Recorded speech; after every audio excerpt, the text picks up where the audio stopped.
Complete कर लिया था छांदोग्य उपनिषद। आज है हमारा बृहदारण्यक उपनिषद।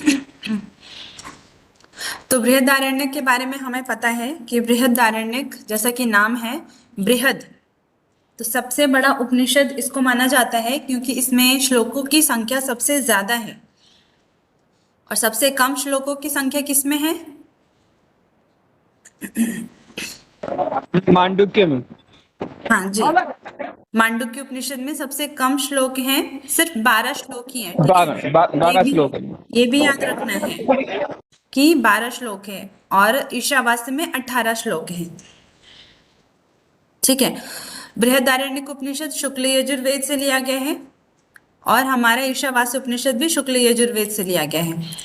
तो ये शुक्ल यजुर्वेद की काण्व शाखा के वाजसनेयी ब्राह्मण या शतपथ ब्राह्मण भी कहते हैं उसको।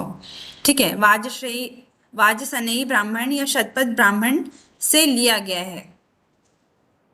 यह सबसे बड़ा उपनिषद है जैसा कि हम सभी जानते हैं और इसमें 6 अध्याय हैं। छांदोग्य में कितने अध्याय थे छांदोग्य उपनिषद में? मैम 8 अध्याय थे। मैम 8 अध्याय थे। ठीक है, इसमें 6 अध्याय हैं। प्रत्येक अध्यायों के खंडों को ब्राह्मण कहा गया है। ठीक है, अध्याय में जितने भी खंड हैं वो अलग अलग खंड है, तो उसको याद रखने की जरूरत नहीं है। ये ध्यान रखना है कि खंडों को ब्राह्मण बोला है। प्रथम ब्राह्मण, द्वितीय ब्राह्मण, तृतीय ब्राह्मण, इस तरीके से बोला है। ठीक है, अध्याय तो अध्याय ही हैं, उसके अंदर जो खंड हैं वो ब्राह्मण कहे गए हैं। तो बृहदारण्यक उपनिषद जो है वो सबसे बड़ा उपनिषद है, शुक्ल यजुर्वेद से लिया गया है। इसमें कुल 6 अध्याय हैं और अध्यायों में जितने भी खंड हैं उनको ब्राह्मण कहा गया है। ठीक है, इतना आ गया समझ में। इसके बाद बृहदारण्य का अर्थ क्या है? तो बृहद का मतलब बड़ा और आरण्य का मतलब वन यानी कि जंगल। ठीक है, जो बड़े जंगल में जिस उपनिषद की रचना हुई, इस प्रकार से कह सकते हैं, अर्थात बड़े और घने वन में जो उपनिषद लिखा गया है उसका नाम पड़ा बृहदारण्यक, या फिर ज्ञान का बृहद भंडार, ये भी कह सकते हैं। ठीक है, तो अगर ऑप्शन में दोनों आता है तो दोनों लगाने हैं, या दोनों में से एक आता है तो जो आएगा उसको लगाना है। या तो आएगा कि बड़े और घने वन में लिखे जाने के कारण इसका नाम बृहदारण्यक पड़ा, या फिर ज्ञान का बृहद भंडार होने के कारण बृहदारण्यक नाम पड़ा। इस बात को हमें याद रखना है। इस उपनिषद की प्रसिद्ध प्रार्थना कौन सी है? अस्तो मा सद्गमय, जो हम पढ़ते हैं ना, अस्तो मा सद्गमय तमसो मा ज्योतिर्गमय। किसी को याद है ये श्लोक? जी मैम। हाँ, तो ये जो श्लोक है ये यहीं से लिया गया है, बृहदारण्यक से लिया गया है। प्रथम अध्याय के तृतीय ब्राह्मण, ठीक है, खंड नहीं है, ब्राह्मण है, के 28वें श्लोक से अस्तोमा सद्गमय लिया गया। और इसके अलावा इस उपनिषद में आत्मा को नेति नेति कहा गया है, मतलब न इति, ये नहीं है, ये नहीं है। आत्मा जो है जैसा हम समझते हैं वो नहीं है, वो कुछ और ही है, इसीलिए आत्मा को नेति नेति कह करके संबोधित किया गया है। इस उपनिषद में जो प्रमुख रूप से जो संवाद है, पूरा उपनिषद जो है कहानियों पे और संवाद पे आधारित है। तो इस उपनिषद में जो प्रमुख संवाद है वो 3 हैं। कौन कौन से? एक तो मैत्री और याज्ञवल्क्य संवाद। मैत्री और याज्ञवल्क्य जो थे दोनों पति पत्नी थे। याज्ञवल्क्य बहुत बड़े महर्षि थे, उनकी पत्नी थी मैत्री। ठीक है, तो याज्ञवल्क्य और मैत्री संवाद ये प्रथम संवाद है, एक तो याद रखना है। फिर गार्गी और याज्ञवल्क्य संवाद है। बहुत जगह आपने सुना होगा, बहुत सारे वीडियोस में, कि याज्ञवल्क्य की 2 पत्नियां तो मैत्री और गार्गी ऐसा बता दिया है। ठीक है, सो गलत है। याज्ञवल्क्य की 2 पत्नियां थी, प्रथम का नाम था मैत्री और द्वितीय का नाम था कात्यायनी। गार्गी जो थी उनके साथ उनका संवाद हुआ था और उन्होंने फिर याज्ञवल्क्य को अपना गुरु स्वीकार किया था। तो गार्गी उनकी शिष्या थी, ना कि उनकी पत्नी थी। तो बहुत जगह पे बहुत सारी वीडियोस में ऐसा बोला जाता है, लेकिन उस चीज को हमें ध्यान नहीं देना। हमें याद रखना है कि याज्ञवल्क्य की दो पत्नियां, उनके नाम थे मैत्री और कात्यायनी। मैत्री जो थी वो आध्यात्मिक पत्नी थी और कात्यायनी जो थी वो संसारिक पत्नी थी। वो संसार के मार्ग पर वो चलती थी, उनको सांसारिक पत्नी बोला गया। और मैत्री जो थी वो पूर्ण रूप से आध्यात्मिक थी। ठीक है, तो मैत्री याज्ञवल्क्य संवाद, गार्गी याज्ञवल्क्य संवाद और जनक याज्ञवल्क्य संवाद, राजा जनक और याज्ञवल्क्य संवाद। तो ये तीन संवाद मुख्य रूप से इस उपनिषद में है। चतुर्थ अध्याय के पंचम ब्राह्मण में मैत्री याज्ञवल्क्य संवाद है। ठीक है, चतुर्थ चौथे अध्याय के पांचवें ब्राह्मण में मैत्री और याज्ञवल्क्य संवाद है। तो आगे बढ़ते हैं। ऋषि याज्ञवल्क्य की दो पत्नियां थी, जैसा कि मैंने बताया। एक का नाम था मैत्री, उनकी प्रथम पत्नी थी, और दूसरी का नाम था कात्यायनी। मैत्री जो थी वो ब्रह्मवादिनी, ब्रह्मवादिनी का मतलब ब्रह्म विद्या में श्रद्धा रखने वाली, ठीक है, ब्रह्म ज्ञान प्राप्त करने की इच्छा रखने वाली, या फिर ब्रह्म के मार्ग पर चलने वाली। तो इस प्रकार से मैत्री को ब्रह्मवादिनी कहा गया। और कात्यायनी जो थी वो सामान्य तथा सांसारिक स्त्री थी। उनको जो था वो इन चीजों से ज्यादा कुछ मतलब नहीं था, तो सांसारिक भोगों में वो लिप्त थी। तो इस प्रकार से उनकी दो पत्नियां थी। ये इंपॉर्टेंट पॉइंट है, इसको याद रखना है। ठीक है, आत्मा और ज्ञान योग। तो इस पे मैत्री और याज्ञवल्क्य संवाद जो है वो फेमस है, आत्मा और ज्ञान के बारे में। तो जो ब्रह्मवादिनी मैत्री थी, ठीक है, याज्ञवल्क्य की पत्नी, उन्होंने अपने पति से प्रश्न किया। ब्रह्मवादिनी मैत्री का प्रश्न था, उन्होंने अपने पति से प्रश्न पूछा कि अमृत तत्व की प्राप्ति का क्या उपाय है। पहले तो इसके पीछे जो स्टोरी है वो ये है कि याज्ञवल्क्य की दो पत्नियां थी, मैत्री और कात्यायनी। याज्ञवल्क्य जो थे ऋषि, वो ज्यादातर जनक के दरबार में जो है शास्त्रार्थ किया करते थे। ठीक है, तो उसके बाद शास्त्रार्थ करते करते, और इसके अलावा उनका बहुत बड़ा गुरुकुल भी था, बहुत सारे शिष्य उनके गुरुकुल में पढ़ते थे। तो शास्त्रार्थ करते करते उनकी जो इच्छा है वो समाप्त हो गई शास्त्रार्थ की, और वो संन्यास आश्रम की तरफ मुड़ गए। ठीक है, उन्होंने सोचा कि अब मुझे संन्यास धारण करना चाहिए और मुझे वन में चले जाना चाहिए। तो उन्होंने अपनी दोनों पत्नियों को बुलाया और कहा कि जो भी मेरी संपत्ति है वो मैं तुम दोनों के नाम कर देता हूँ, 50-50 तुम दोनों को डिवाइड कर देता हूँ, और मैं संन्यास धारण करना चाहता हूँ, वन में जाना चाहता हूँ। ठीक है, तो जो दूसरी पत्नी थी कात्यायनी, उसने तो स्वीकार कर लिया, संपत्ति लेने के लिए स्वीकार कर लिया। लेकिन जो मैत्री थी उसने बोला कि मैं इन संपत्ति का क्या करूंगी, क्या ये मुझे चीर सुख प्रदान कर सकते हैं। चीर सुख का मतलब अल्टीमेट सुख, वैसा सुख जो कभी समाप्त ना हो, पूरी जिंदगी समाप्त ना हो। तो क्या ये मुझे इस प्रकार का सुख प्रदान कर सकते हैं। तो याज्ञवल्क्य ने कहा कि नहीं, संपत्ति या सांसारिक भोग विलास जो है वो कभी भी हमें चिरस्थायी सुख नहीं देते। तो उन्होंने पूछा तो कौन सी ऐसी चीज है जिसको पाकर के हम चिरस्थायी सुख को प्राप्त कर सकते हैं। तो उन्होंने बोला कि आत्मा का ज्ञान, आत्मा परम ज्ञान जो है, परम तत्व का ज्ञान प्राप्त करके ही हम चिरस्थायी सुख को प्राप्त कर सकते हैं। तो फिर मैत्री ने पूछा कि उस अमृत तत्व, उस ज्ञान की प्राप्ति का क्या उपाय है। उस अमृत तत्व यानी जो आत्मा है, अमृतमय है, या जो परमात्मा है अमृत स्वरूप, उसको किस प्रकार से प्राप्त किया जा सकता है। तो याज्ञवल्क्य अपनी पत्नी के इस प्रश्न पे बहुत प्रसन्न हुए और उन्होंने बोला कि हर पति को वैसी पत्नी चाहिए जो उसके अनुकूल हो, ठीक है, वो जैसा सोचता है, जैसा विचारता है, जो करना चाहता है उसके अनुकूल चले। तो इसीलिए उन्होंने बोला कि तुम, इसी वजह से तुम मेरी प्रिय पत्नी हो, क्योंकि तुम इस प्रकार के प्रश्न करती हो और तुम जो है मेरे पग चिन्हों पर चलती हो। फिर उन्होंने बोला इसका ज्ञान दिया उनको कि आत्मा वा अरे दृष्टव्य श्रोतव्यो मंतव्यो निधिध्यासित्वो, अर्थात आत्मा दर्शन, श्रवण, मनन और निधिध्यासन करने योग्य है।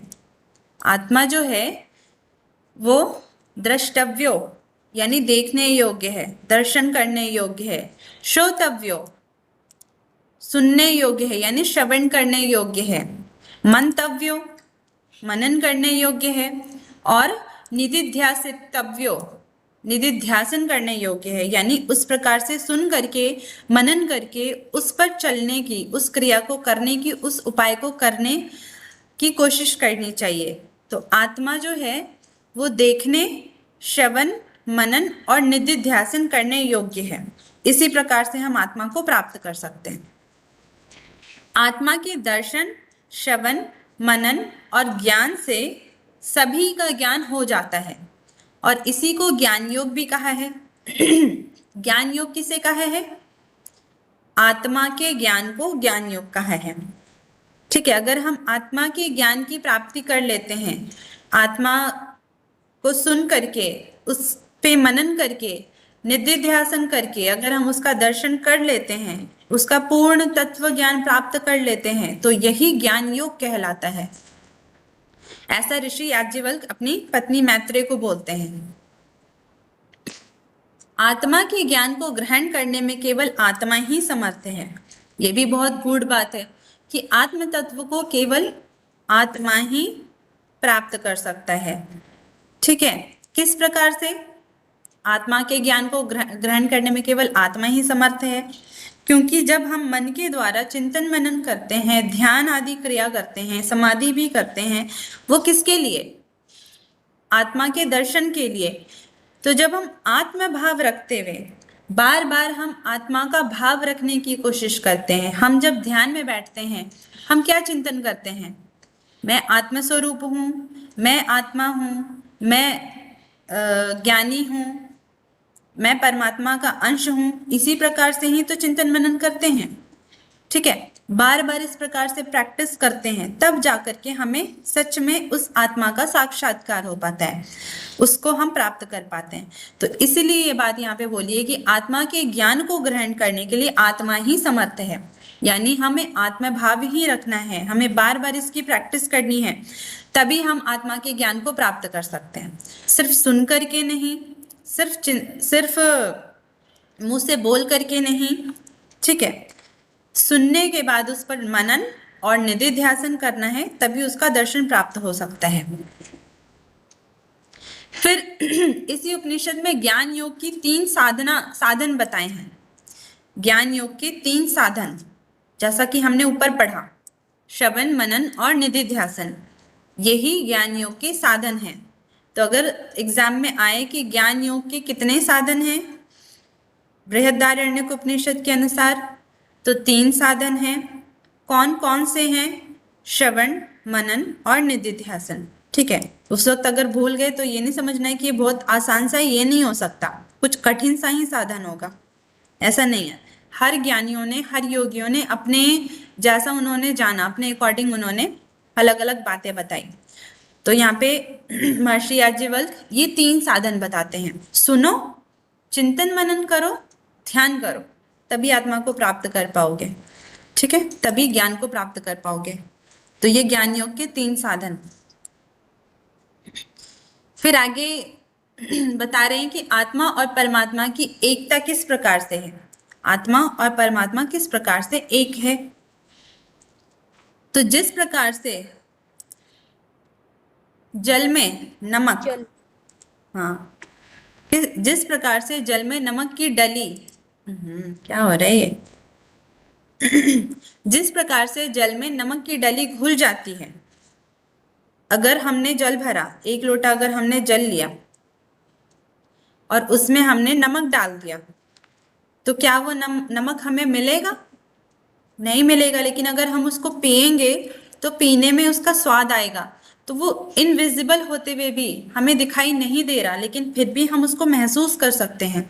उसके लिए हमें उसे पीना पड़ेगा, उसका स्वाद लेना पड़ेगा। ठीक है।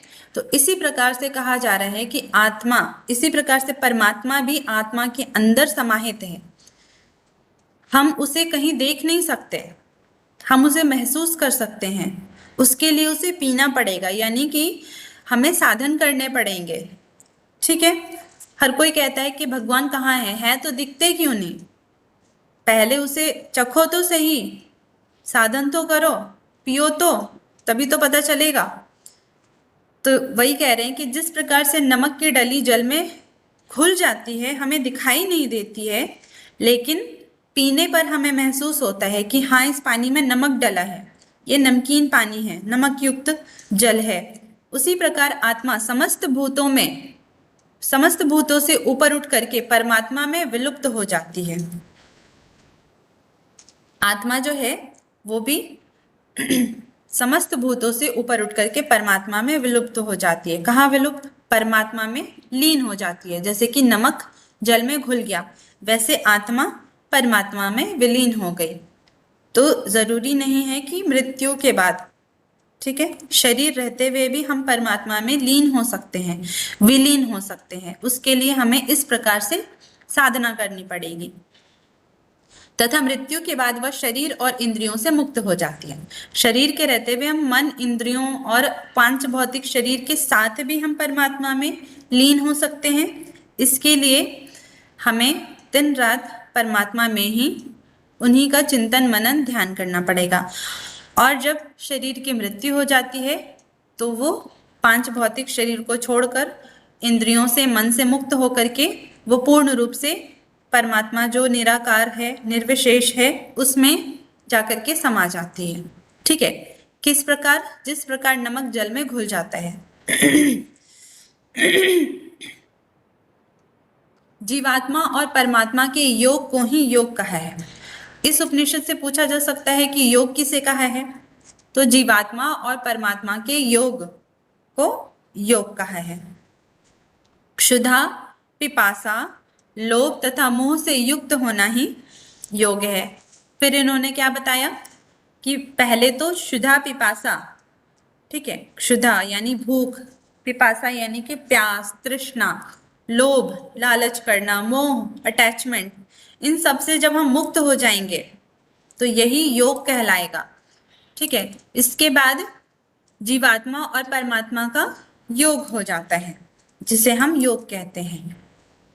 तो ये दोनों पॉइंट हमें याद रखना है कि जब हम क्षुधा, पिपासा, लोभ और मोह से मुक्त हो गए तो वो योग की अवस्था हमें प्राप्त हो गई।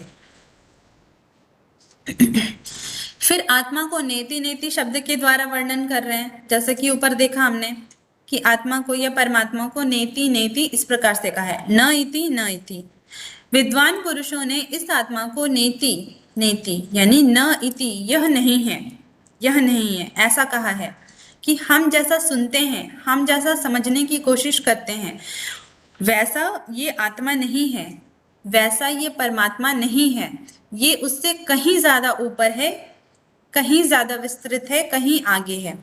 अर्थात आत्मा सभी बंधनों से मुक्त है, इसीलिए वह किसी प्रकार के कर्मों में लिप्त नहीं है। इस प्रकार से हमें समझना चाहिए। ठीक है। आत्मा न कर्म करने वाला है, आत्मा न भोगता है, ठीक है, आत्मा न सुख को महसूस करता है, आत्मा न दुख को महसूस करता है, आत्मा न लोभ करता है, न मोह करता है, और ना ही वो अज्ञान स्वरूप है। न इति न इति, ठीक है, नेति नेति, ये नहीं है, ये नहीं है। तो आत्मा क्या है? पूर्ण ज्ञान स्वरूप है। आत्मा परमात्मा का अंश है। आत्मा क्या है? दृष्टा है।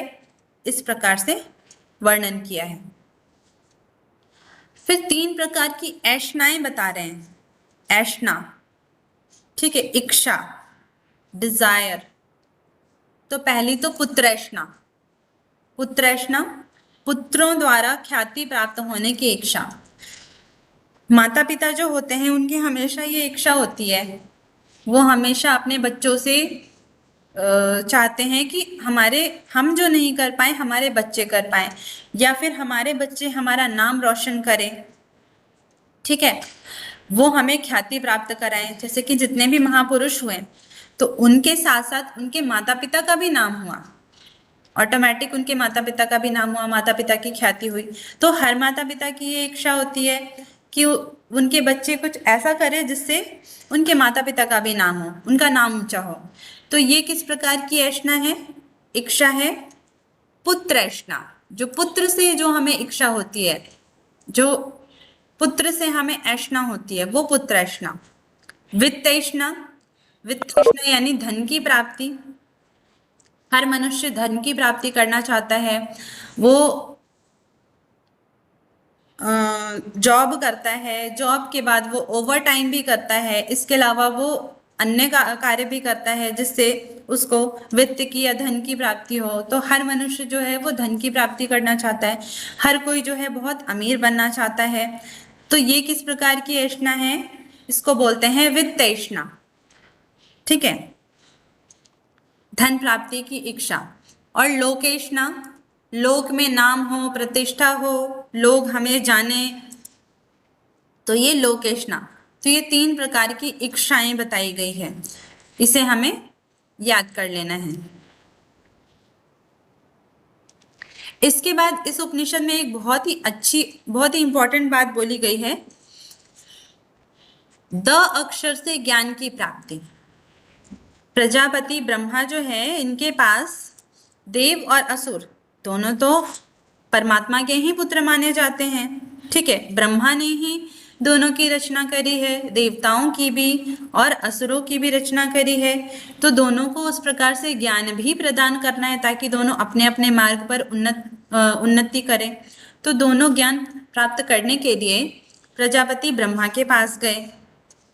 कौन? देव और असुर।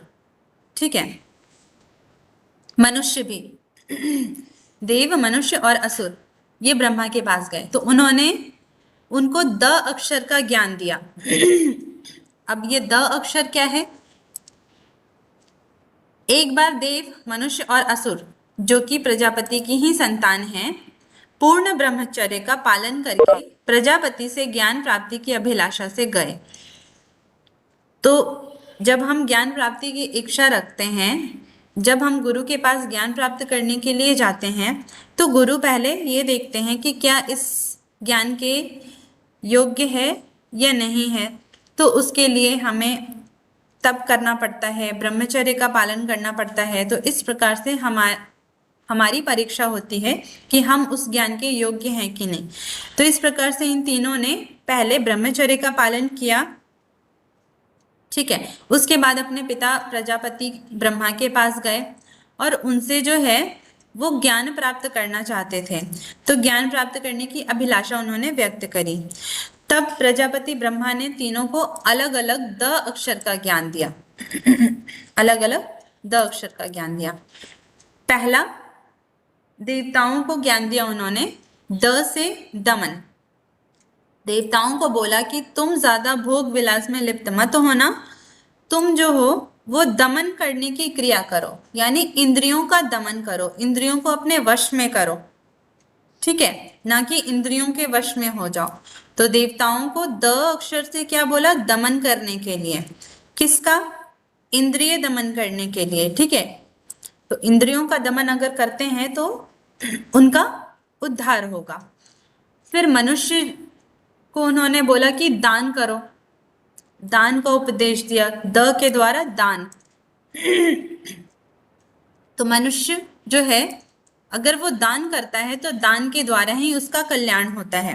तो इसीलिए उन्होंने बोला कि दान करो। दान करने से हमारे अंदर का जो अहंकार है वो भी नष्ट होता है कि हमारे पास ये है, हमारे पास वो है। और इसके अलावा उसके अंदर दया की भावना प्रकट होती है, करुणा की भावना प्रकट होती है दान करने से। इसलिए मनुष्य को बोला कि तुम दान करो। और असुरों को क्या बोला? असुरों को बोला दया करो, क्योंकि असुर जो होते हैं वो बहुत दुष्ट होते हैं। अगर वो दया नहीं रखेंगे तो वो जो है वो ब्रह्म से बिल्कुल दूर चले जाएंगे। तो उनके अंदर सबसे बड़ी चीज दया होनी चाहिए। अगर वो दया रखते हैं तभी वो अपना उद्धार कर सकते हैं। तो दया करने का उपदेश दिया जिससे वे तीनों अपने आत्मोद्धार कर सके। तो इस प्रकार से प्रजापति ब्रह्मा ने द अक्षर का ज्ञान देवताओं को, मनुष्यों को और असुरों को दिया। दमन, इंद्रियों का दमन। देवताओं को दमन, मनुष्यों को दान करने का, और असुरों को दया करने के दया करने का उपदेश। हाँ। तो क्या हम दान करते हैं? हम मनुष्य हैं, हम दान करते हैं? कोई करता है दान? किसी ने किया है? यस, हम करते तो है पर बहुत ज्यादा नहीं करते हैं। नहीं, बहुत ज्यादा भी नहीं करना है, अपनी क्षमता के अनुसार करना है।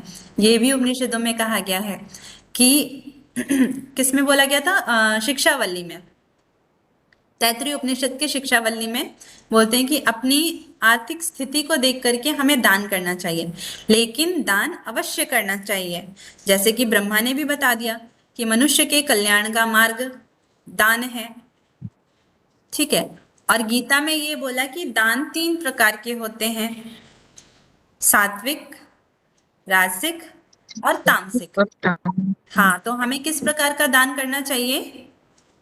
सात्विक। सात्विक। सात्विक दान। सात्विक दान किस प्रकार से होता है? जिसमें हम रिटर्न में कोई इच्छा ना रखें कि हमारा कुछ भला हो या फिर हमें कुछ रिटर्न में मिले, और ना कोई ही इसमें रिटर्न में दिखावा मिले हो। इसकी इच्छा नहीं होनी चाहिए। तो इस प्रकार से भगवत गीता में भी बोला है कि सुपात्र को योग्य काल में, योग्य देश में जो दान दिया जाए वो सात्विक दान है। तो हम सबको ये निश्चय करना चाहिए कि कुछ तो दान हमें करना है, ठीक है। अपने जीवन में ऐसा नहीं कि बाद में हमने सोचा कि हमने आज तक कोई दान ही नहीं किया। कि 3 लोगों पर विजय प्राप्त करने के उपाय बता रहे हैं। 3 लोक हैं, कौन कौन से? मनुष्य लोक, पितृलोक और देवलोक। इन तीनों लोकों पर किस प्रकार से हम विजय प्राप्त कर सकते हैं? तो मनुष्य लोकों पर विजय प्राप्त करने के लिए पुत्र के द्वारा विजय प्राप्त कर सकते हैं, ऐसा कहा है। मनुष्य लोक पर पुत्र के द्वारा विजय प्राप्त किया जा सकता है, पितृलोक पर कर्म के द्वारा विजय प्राप्त किया जा सकता है, और देवलोक पर विद्या के द्वारा विजय प्राप्त किया जा सकता है, ठीक है। मनुष्य लोक पुत्र के द्वारा, पितृलोक कर्म के द्वारा और देवलोक विद्या के द्वारा प्राप्त किया जा सकता है, ठीक है।